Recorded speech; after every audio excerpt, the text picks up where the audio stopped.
Hello friends, welcome back to my channel. तो आज के इस वीडियो में हम सीखेंगे 4 टक्स बेल्ट ब्लाउज़ की कटिंग और स्टिचिंग। तो अगर आप परफेक्ट तरीके से ब्लाउज़ सीखना चाहते हैं तो वीडियो में एंड तक बने रहिए।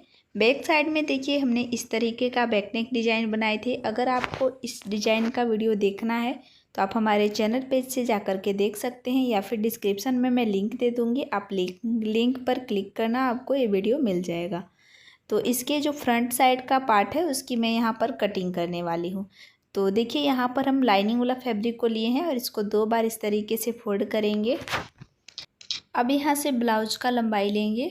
तो ब्लाउज का लंबाई है 14 इंच। यहाँ पर आपको 2.5 इंच और एक्स्ट्रा रखना है बेल्ट की सिलाई के लिए। तो 16.5 इंच पर मैंने इसकी कटिंग की है। इस तरह आपको अपने लंबाई से 2.5 इंच एक्स्ट्रा रखना है। इसके बाद यहाँ पर देखिए शोल्डर मार्किंग करेंगे 7 इंच और यहाँ से आर्म होल की मार्किंग करेंगे 7 इंच। क्योंकि ये ब्लाउज हम 40 साइज के लिए बना रहे हैं तो आपको अपने साइज के हिसाब से यहाँ पर आर्म होल रख लेना है डीप नेक के अकॉर्डिंग। और इस लाइन को देखिए यहाँ पर सीधा करेंगे। अब शोल्डर आपको किसी भी साइज के लिए किस तरह निकालना है, तो देखिए फुल शोल्डर है हमारा 15.5 इंच, 1.5 इंच माइनस करेंगे तो आएगा 14 इंच। 14 का हाफ करेंगे 7 इंच। इस तरह आपको किसी भी साइज के लिए शोल्डर निकाल लेना है। अब यहाँ पर चौड़ाई की मार्किंग करेंगे 3.25 इंच, यानी कि 4 इंच से 2 पॉइंट कम। अगर आपका साइज कम रहता है तो आप 3.5 इंच 3 इंच करके इसकी चौड़ाई ले सकते हैं। जैसे कि मैंने अभी आपको बताई है कि ये ब्लाउज़ हम 40 साइज में बना रहे हैं। और यहाँ पर हुक और आई पट्टी के लिए कोई एक्स्ट्रा यहाँ पर मार्जिन नहीं लेंगे। जितना मैंने 3.25 इंच मार्किंग की है उसी में से हाफ इंच यहाँ पर हम मार्किंग कर लेंगे हुक और आई पट्टी के लिए। इसके बाद लंबाई मार्किंग करेंगे गले की। तो 6 इंच हमारा लंबाई रहेगा। और यहाँ से भी देखिए हुक और आई पट्टी वाले लाइन को मिलाते हुए यहाँ से भी आपको 3.25 इंच ही रखना है। यानी कि हुक और आई पट्टी के लिए कोई एक्स्ट्रा मार्जिन नहीं रखना है। जितना आप 3.25 इंच लिए हैं उसी में से हुक और आई पट्टी बनाएंगे। इसके बाद देखिए यहाँ पर इस तरह गले की गोलाई देंगे। क्योंकि बैक नेक जब मैं डिजाइन बनाई थी तो बैक साइड का गला इसी तरीके से मैंने बनाई थी। तो उसकी चौड़ाई मैंने 3.25 इंच ही रखी है। उसी हिसाब से आपको फ्रंट साइड में भी इसकी चौड़ाई 3.25 इंच ही रखना है। इसके बाद आर्म होल की मार्किंग करेंगे। तो यहाँ से देखिए 1.25 इंच लेंगे, यानी कि 1 इंच से 2 पॉइंट कम। और इस तरह इंची टेप को शोल्डर की साइड से रखते हुए इसका सेंटर निकालेंगे। तो यहाँ पर हमारा सेंटर आ रहा है। इसके बाद यहाँ पर से देखिए 1.25 इंच कम करेंगे, यानी कि 1 इंच से 2 पॉइंट कम पर आपको मार्किंग कर लेना है। और इस मार्किंग को आर्म होल की साइड से तिरछा मिला देंगे। मिलाने के बाद यहाँ पर देखिए इस तरह आर्म होल की गोलाई देंगे, जिससे आर्म होल की साइड से क्रीज नहीं आएगा। क्योंकि यहाँ पर मैंने शोल्डर ज़्यादा रखी है तो इस तरह से आर्म होल की ड्राफ्टिंग करेंगे तो आगे की साइड से जो एक्स्ट्रा क्रीज आता है ब्लाउज में वो आपका नहीं आएगा। अब चेस्ट की मार्किंग करेंगे। तो चेस्ट है 40 इंच, उसका चौथा भाग लेंगे 10 इंच। 1 इंच डॉट पॉइंट की सिलाई के लिए 11 इंच पर निशान लगाएंगे और 1.5 इंच एक्स्ट्रा रहेगा सिलाई मार्जिन। कमर का मेजरमेंट लेंगे। तो कमर का साइज है 36 इंच, उसका चौथा भाग हो गया 9 इंच। 2 इंच डॉट पॉइंट की सिलाई के लिए तो 11 इंच पर निशान लगाएंगे और 1.5 इंच एक्स्ट्रा रहेगा सिलाई मार्जिन। अब इन दोनों लाइन को देखिए इस तरह मिला देंगे। मिलाने के बाद से अब यहाँ पर हम डॉट पॉइंट की मार्किंग करेंगे। तो 10.5 इंच पर निशान लगाएंगे। अगर आपका चेस्ट साइज ज़्यादा रहता है तो आप 11 इंच ले सकते हैं। इसके बाद नीचे से देखिए बेल्ट की मार्किंग कर लेंगे। तो यहाँ से बेल्ट का लंबाई रखेंगे 3.5 इंच और उसके बाद इस लाइन को यहाँ पर सीधा करेंगे। और सीधा करने के बाद यहाँ से देखिए 4 इंच पर निशान लगाएंगे और ये हो गया हमारा सेंटर पॉइंट। और यहाँ से 1.25 इंच का मार्किंग करेंगे। तो देखिए यहाँ से 1.25 इंच की दूरी रखे हैं।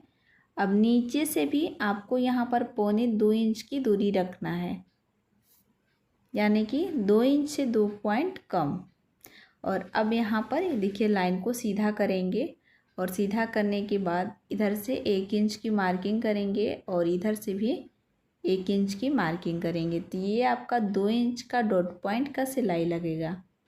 क्योंकि ये हैवी साइज़ का ब्लाउज है तो यहाँ पर हम 2 इंच का डॉट पॉइंट का सिलाई लगाएंगे। इसके बाद यहाँ पर देखिए तिरछा करके 2 इंच से 2 पॉइंट कम की मार्किंग करेंगे यहाँ भी, और उसके बाद इसके ऊपर से एक मार्किंग करेंगे 1.25 इंच, यानी कि 2 इंच से 2 पॉइंट कम, यानी कि पूरे चारों कर से आपको 2 इंच से 2 पॉइंट कम पर ही मार्किंग करना है। पर यहाँ पर हमें 1/2 इंच का डॉट पॉइंट का सिलाई लगेगा। दोनों साइड से देखिए 2-2 पॉइंट मार्किंग किए हैं सिलाई के लिए। जितना मैं यहाँ पर मार्किंग कर रही हूँ उसी तरीके से आपको भी यहाँ पर मार्किंग कर लेना है, और जहाँ पर मैंने मार्किंग की है वहीं पर सिलाई को लगाएंगे। तो मार्किंग देखिए हमारा कंप्लीट हो चुका है, और यहाँ भी देखिए 1/2 इंच का सिलाई लगाएंगे तो दोनों साइड से 2-2 पॉइंट की मार्किंग कर लेंगे। इसके बाद यहाँ पर देखिए 1 इंच से 2 पॉइंट कम 1.25 इंच की मार्किंग करेंगे, और यहाँ पर बेल्ट का शेप देंगे तिरछा करते हुए, जैसे कि वीडियो में आप देख पा रहे हैं। इस तरीके से आपको यहाँ पर मार्किंग कर लेना है, और मार्किंग हमारा देखिए कंप्लीट हो चुका है। तो इसी मार्किंग के अनुसार हम इसकी कटिंग करेंगे। तो फ्रेंड्स, मैं जिस तरीके से आपको इसकी मार्किंग करना बताई हूँ, अगर आप उस तरीके से मार्किंग करते हैं तो हैवी चेस्ट में भी ये बेल्ट ब्लाउज़ आपका एकदम परफेक्ट बनेगा। कहीं से भी आपको शोल्डर गिरने या फिर किसी तरह का समस्या आपको नहीं आएगी। तो आप इस तरीके से ज़रूर ट्राई कीजिएगा। इसके बाद देखिए अब मेन फैब्रिक को लेंगे, और ये हमारा मेन फैब्रिक है ब्लाउज़ का।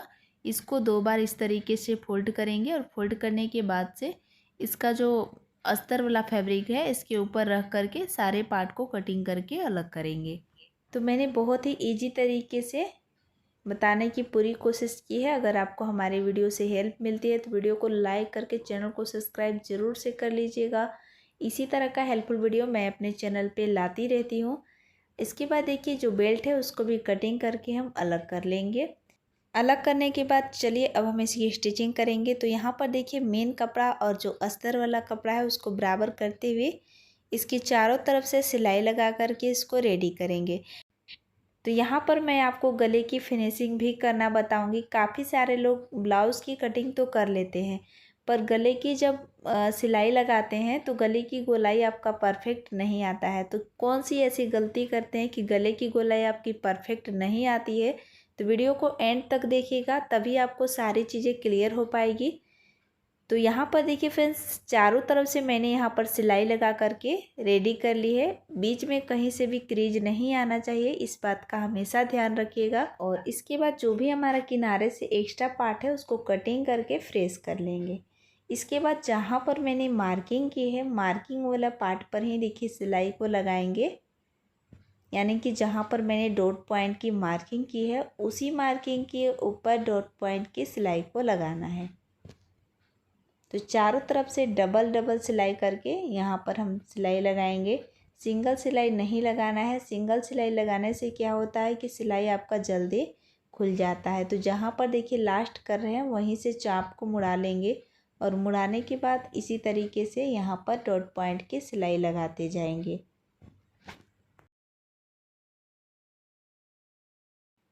तो देखिए यहाँ पर डॉट पॉइंट की सिलाई मैंने चारों तरफ से लगा दी है, और उसके बाद आपको बेल्ट को लेना है, और बेल्ट के किनारे की साइड से देखिए अस्तर और मेन कपड़े की चारों तरफ से सिलाई लगा करके मैंने रेडी कर ली है। इसके बाद दोनों पार्ट को देखिए यहाँ पर बराबर करते हुए 1/2 इंच दबाते हुए यहाँ पर सिलाई को लगाते जाएंगे।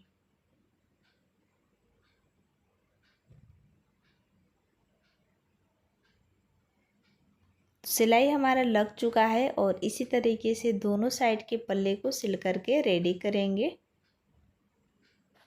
इसमें यहाँ पर आप पफ देख सकते हैं कि कितना सुंदर यहाँ पर पफ हमारा बना हुआ है। इसके बाद हुक और आई पट्टी लगाएंगे। तो उसके लिए यहाँ पर आपको मेन कपड़ा और अस्तर वाला दोनों कपड़ा लेना है। तो यहाँ पर हमने हुक पट्टी के लिए सिर्फ अस्तर वाला फैब्रिक यूज़ की है, और आई पट्टी के लिए अस्तर और मेन कपड़ा दोनों है। इसकी चौड़ाई 2 इंच का है और इसकी चौड़ाई 3 इंच का है। अब मेन कपड़ा और अस्तर वाला कपड़ा दोनों पार्ट को बराबर करते हुए इसके चारों तरफ से सिलाई लगा करके पहले इसको रेडी करेंगे। अब आई पट्टी को देखिए इसके साथ ज्वाइंट करेंगे, और हुक पट्टी इसके साथ ज्वाइंट होगा। एक्स्ट्रा पट्टी को यहाँ पर कटिंग करके फ्रेश कर लेंगे और अंदर की साइड से देखिए इस पट्टी को रखेंगे। किनारे से 1/2 इंच दबाते हुए एक सीधी सिलाई लगाएंगे इस तरह। सीधी सिलाई लगाने के बाद से देखिए अब हम इस पट्टी को सीधी साइड से करेंगे इस तरह। इसके बाद पट्टी को फोल्ड करेंगे। फोल्ड आपको इतना ही करना है जितना आप यहाँ पर सिलाई को लगा दिए हैं। तो जहाँ पर मैंने सिलाई लगाई है वहीं पर देखिए पट्टी को फोल्ड करके फिर से सिलाई लगाएंगे। एक्स्ट्रा आपको पट्टी को फोल्ड नहीं करना है, यानी कि जहाँ तक आपने सिलाई लगाई है एक्स्ट्रा 1/2 इंच वहीं तक पट्टी को फोल्ड करके पट्टी को उसके ऊपर रख करके सिलाई लगाएंगे। और फिर से देखिए यहाँ पर सिंगल सिलाई लगाए हैं, अब इसके ऊपर से डबल सिलाई लगाएंगे। तो आप इस तरीके से गले की जॉइंट करेंगे तो गला आपका आई पट्टी की साइड से ज़्यादा बड़ा नहीं होगा और गले की गोलाई परफेक्ट आएगी। दूसरे साइड में फिर मैं आपको कुछ चीज़ें क्लियर करूँगी। तो देखिए एक साइड में मैंने इस पट्टी को लगा दी है और अब दूसरी साइड जॉइंट करेंगे। तो यहाँ भी देखिए 1/2 इंच दबाते हुए सिलाई को लगाते जाएंगे और उसके बाद पट्टी को सीधी साइड से करेंगे और अंदर वाले सिलाई मार्जिन को इस पट्टी के नीचे दबाते हुए फिर से एक सिलाई लगाएंगे। अब पट्टी को यहाँ पर आपको फोल्ड कर लेना है। तो 1 इंच की चौड़ाई में यहाँ पर आपको फोल्ड कर लेना है और फोल्ड करने के बाद यहाँ पर सिंगल सिलाई लगाएंगे इस तरह। दोनों साइड का पट्टी जॉइंट हो चुका है और यहाँ पर देखिए गले की साइड से थोड़ा थोड़ा 2-2 पॉइंट कपड़े की कटिंग करेंगे गोलाई में, क्योंकि ये हमारा हुक पट्टी है। इसके बाद देखिए अब दोनों गले को आपको इस तरह मिला करके चेक कर लेना है। आर्म होल की गोलाई का भी यहाँ पर आपको ध्यान देना है। अगर आपका गोलाई नहीं है, थोड़ा सा देखिए एक्स्ट्रा फैब्रिक है तो इसको कटिंग कर लेंगे गोलाई में। और उसके बाद अब नीचे की साइड से हम पट्टी को ज्वाइंट करेंगे। तो देखिए 1/2 इंच दबाते हुए यहाँ पर 1.5 इंच की चौड़ाई में पट्टी लेना है और किनारे से 1/2 इंच दबाते हुए सिलाई को लगाते जाना है। इसके बाद पट्टी को सीधी साइड करेंगे और अंदर वाले सिलाई मार्जिन को इस पट्टी के नीचे दबाते हुए फिर से एक सिलाई लगाएंगे इस तरह।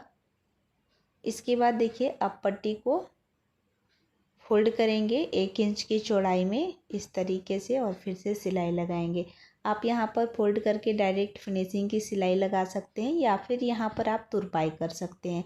तो मैं यहाँ पर तुरपाई करके इसको रेडी करूँगी। सेम तरीके से दूसरा वाला पल्ला भी सिल करके रेडी करेंगे। और अब यहाँ पर देखिए गले की फिनिशिंग करेंगे। उसके लिए यहाँ पर आपको एक्स्ट्रा फैब्रिक को ले लेना है और तिरछा में देखिए इस तरह से कटिंग करेंगे। 1.5 इंच की चौड़ाई में पट्टी होना चाहिए, जैसे कि वीडियो में आप देख पा रहे हैं। और जब भी आप इस पट्टी को कटिंग करें तो जैसे कि मैं आपको बता रही हूँ कि तिरछा में ही कटिंग करें, सीधा आपको पट्टी को कटिंग नहीं करना है। इसके बाद देखिए इस पट्टी के किनारे के साइड 2-2 पॉइंट फोल्ड करते हुए पूरे पट्टी पर सिलाई को लगाते जाएंगे, जिससे पाइपिंग बनाने में इजी रहेगा। आपको जिस भी तरीके से पाइपिंग बनाना इजी लगता है आप अपने तरीके से बना सकते हैं, पर अगर इस तरीके से पाइपिंग बनाएंगे तो बहुत ही अच्छा पाइपिंग आपका बनेगा। और यहाँ पर देखिए सबसे पहले हम सिलाई को इस तरीके से लगा लेते हैं, उसके बाद हम गले की साइड सिलना स्टार्ट करेंगे। पट्टी को सिलने के बाद से देखिए जो मैंने फोल्ड करके फैब्रिक को रखी हुई है ऊपर की साइड रखेंगे और जो खुला हुआ साइड है किनारे की साइड रहेगा और जो बंद है वो हमारा बीच में रहेगा। इसके बाद देखिए दोनों खुले हुए साइड को मिलाते हुए यहाँ पर हम 2-2 पॉइंट सिलाई को लगाते जाएंगे, जैसे कि वीडियो में आप देख रहे हैं। इस पट्टी को खींचना नहीं है। सिलाई लगाने के बाद देखिए इस पट्टी की कटिंग करेंगे और कटिंग करने के बाद बस आपको क्या करना है कि अंदर की साइड से देखिए इस तरह फोल्ड कर लेना है और सिलाई को लगाते जाना है। तो पाइपिंग आपका एकदम इजी तरीके से बन जाएगा। अंदर वाला जो पट्टी है उसको एक्स्ट्रा आपको फोल्ड नहीं करना है, बस एक बार ही आपको इस तरीके से फोल्ड करते हुए पाइपिंग बनाते जाना है। सेम तरीके से दोनों साइड के गले पर पाइपिंग बना करके रेडी करेंगे। और उसके बाद मैं यहाँ पर आपको शोल्डर भी ज्वाइंट करके दिखाऊंगी कि जिस तरीके से मैंने मेजरमेंट लेकर के इसकी कटिंग की है कहीं से भी आपका शोल्डर कम नहीं पड़ेगा। तो देखिए अब आपको बैक पल्ले को लेना है और ये है हमारा बैक पल्ला। और इसके बाद देखिए हम शोल्डर ज्वाइंट करेंगे। तो अभी मैं आपको सिर्फ एक पल्ले का ही शोल्डर ज्वाइंट करके दिखा रही हूँ। तो देखिए फ्रेंड्स, यहाँ पर हम 1/2 इंच दबाते हुए दोनों साइड के शोल्डर को ज्वाइंट कर लेंगे इस तरह, और अब इसको ओपन करेंगे। तो यहाँ पर आप देख सकते हैं कि दोनों साइड का एकदम शोल्डर बराबर है। तो अब इस तरीके से ब्लाउज बनाते हैं तो ब्लाउज आपका एकदम परफेक्ट बनेगा। वीडियो पसंद है तो वीडियो को लाइक, सब्सक्राइब एंड शेयर ज़रूर करें। Thank you for watching.